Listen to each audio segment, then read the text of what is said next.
the guy that, to me, he just looks really good. He looks intentful. Daron Payne, man, like every day, this dude is. I'm having to tell him, hey man, let's calm down. Like I got in trouble with the head coach yesterday because I challenged the D line and he went after it. And I said, Q, that was my fault. I told him to do. He did exactly what I told him to do. And so I've been really pleased. The walkthroughs, everything that we've asked him to do, and he's a leader. He doesn't talk much at all. All right, but he is leading by example.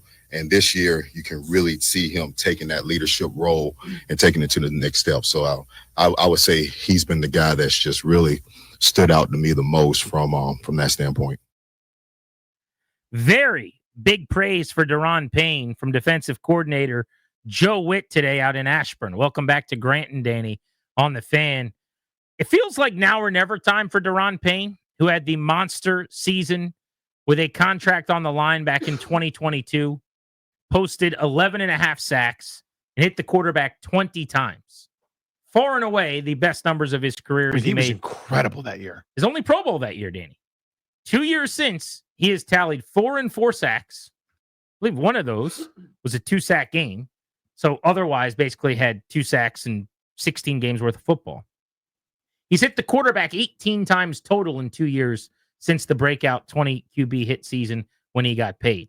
This was the fear, was if you looked at his numbers, he had been essentially the same guy for 4 years prior to the fifth year in a contract year when they paid him, and he had the massive total. And everyone wanted to pay him, and you have to pay good football players. So that's what they did. But when a guy was something for that long and then something different in the contract year, there's always a little bit of hesitation. There's always that feeling of, what if he was just ultra motivated and he's actually more the guy that we've been seeing more of before this? No, you nailed it. You were all over this. You were right about this, and I was wrong. I mean, I'm watching the games and I'm going, I've never seen him do that move before. Right? You could picture it. If you got to go back in the way back machine now, it's been 3 seasons, I guess 2, entering season 3 since then, where he's lined up on the right shoulder of the center. He takes a step forward, the center tries to get hands on him, and somehow he darts over to the left shoulder of the center, knocks the dude sideways, and goes and hits the quarterback. He did that 50 times. I'd never seen him do that before. And I go, you see, this is the breakout. This is the got in the lab and worked with whomever on pass rush moves and the array, and look at all the devastation he's going to cause. This is the awakening. This is the new beginning, capitalizing off a big jump in quarterback hits from the year before. You'll see, nope, in 2 years did not equal those totals combined of everything from quarterback hits to tackles for loss to sacks to everything under the sun that's going to measure how disruptive a defensive tackle is. He has simply not been that. I still think there's a lot more in the tank than we've seen the last year or two, though.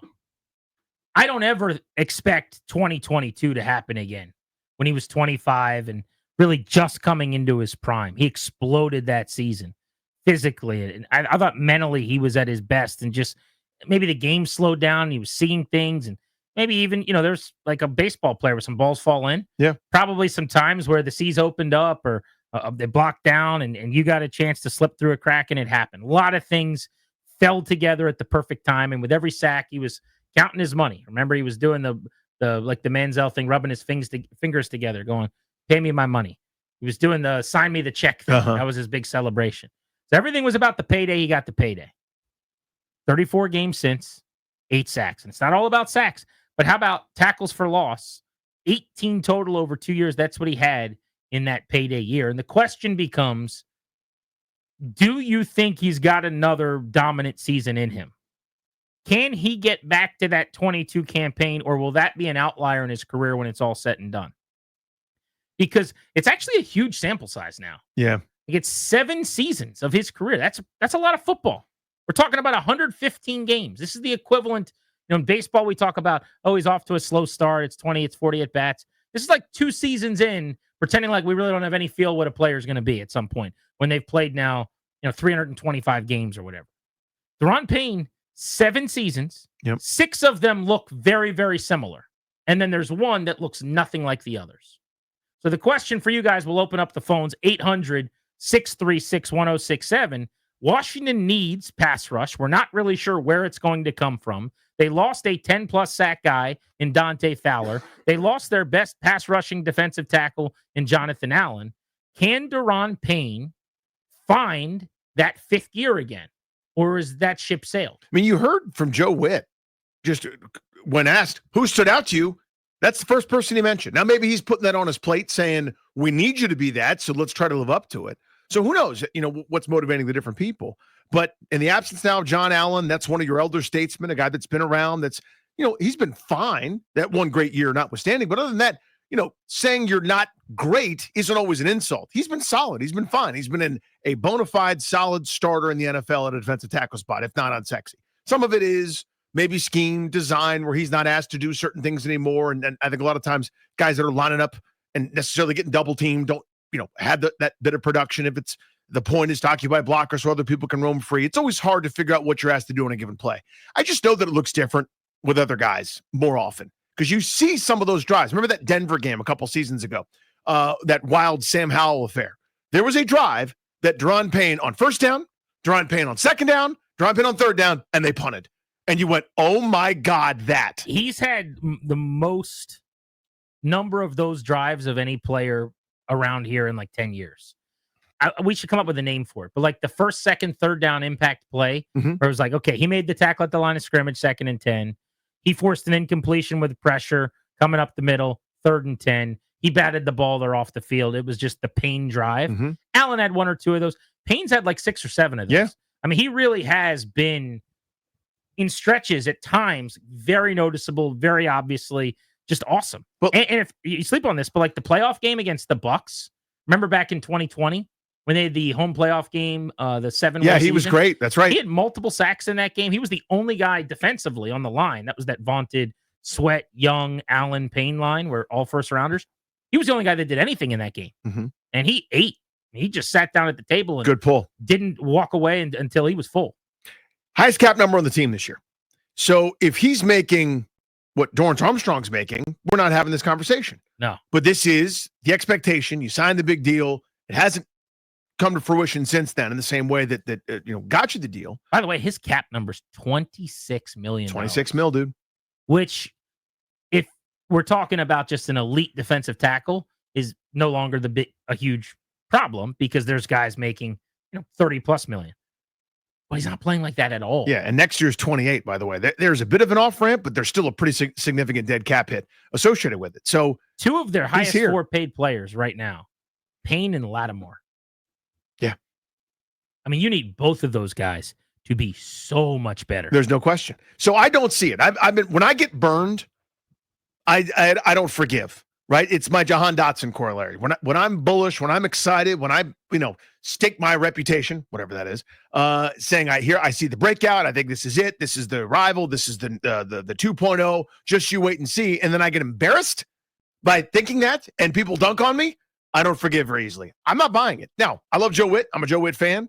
I think this is probably all part of a master plan to try to get more out of Daron Payne, is to basically put more on his plate and say, there's no Alabama wall security blanket.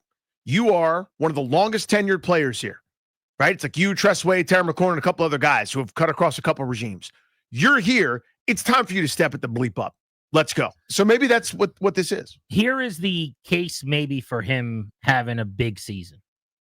First, why did he have such a great year in 2022? I think it was because he was super motivated and wanted to be paid.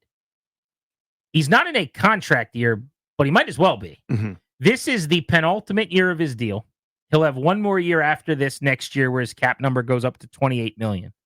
But Washington, for the first time, has an out in his 4-year, $90 million contract after this season where they can turn it into 3 and about $68 million. And yes, they'd have to eat $11.2 million in dead money. I'm not saying they would do this, but they would still save about $17 million cutting him if they wanted to do that. Instead of carrying a $28 million cap number, you could save $17 million, release him, eat $11 million. I bet there'd be a way to parlay that over a couple of seasons. Post June 1st, it's $22 million in savings, and you'd spread out the $11 million dead cap over 2 years. Right, which is way more doable, and that's almost exactly what they would do if they considered it. But that's if you have another 4-sack year where you have 13 hits on the quarterback. It looks like it does for a second straight year under Dan Quinn. Because I remember last year at this time, I think the discussion being had in town was, well, it's a new scheme. It's a new coach. They're going to get more out of him. It's a better staff. Look at the coaching from Joe Whitt and Dan Quinn that he's going to get that they weren't getting before. Rivera couldn't get anything out of him. Well, we now had a year with him in this system with better coaching. And the result was the exact same sack total, fewer tackles. He went from 13 tackles for loss in 23 to 5 tackles for loss last year. Almost a third. His quarterback hits went from 11 in 2023 to 7 in 2024. Now, did he play a little bit less in terms of snap percentage? I'll get you that number in a second. I would be willing to say he did because they did rotate a little bit more. Wow, massively so. So he played 79% of snaps in 2023 and 69% last year. So some of the down numbers are just going to be that they kept you a little fresher. Mm-hmm. But where's the production? There wasn't the production. So you can't say, well, it's a new defense. Dan Quinn's going to... No. We did that last offseason. The only argument would be he's playing maybe not for an extension, but to make sure he gets $28 million next year instead of getting cut. And the other part of it is you could say, well,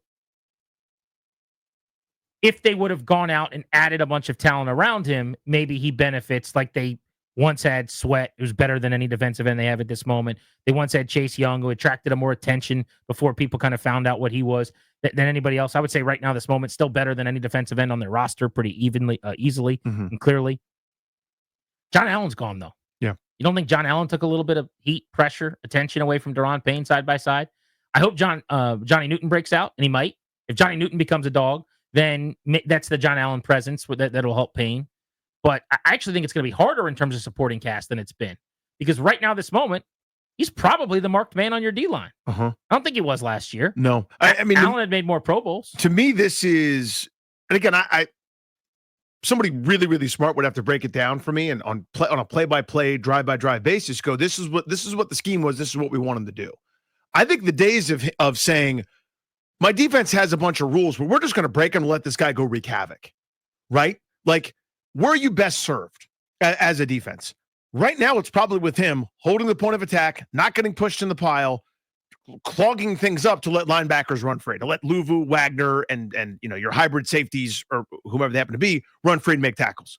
I don't think it's the extremely opposite example would have been Aaron Donald in his prime, where I go, normally my defense is a 4-3 base. So I want guys to hold the point of attack. I got this specimen that's a weapon that ruins plays and ruins drives anytime you leave him single blocked. I'm going to let him get upfield and it'll be tougher to fill in the gaps, but he'll disrupt something and we'll get off the field. You're saying because of the Quinn philosophy? Right. So maybe the philosophy isn't him being explosive and a pain in the butt. I don't know the answer to that. I guess it's a long way of saying I don't know what he's asked to do on a given play. I also think that if they said, okay, we're turning you loose, you still would get similar production the way you've gotten the last couple of years. I just don't think he has it in him. I just know when you watch DeMarcus Lawrence under Dan Quinn, it looks really different. I mean, it's just way more impactful. You go back to Quinn in Atlanta with Grady Jarrett. And I don't need 10 sacks, by the way. Sacks in general aren't the best metric for pass rushers and D-line, but especially in the D-tackle room. But it just looks more influential. I need more than 2 quarterback knockdowns. I need more than 4 hurries. You know what I mean? Like, I need more bothering. I need more tackles for loss, more disruption, more. You can't do it every time. By the way, those numbers you just said? Yeah. That's a good quarter. That's a good game. Yeah. That's a nice Sunday.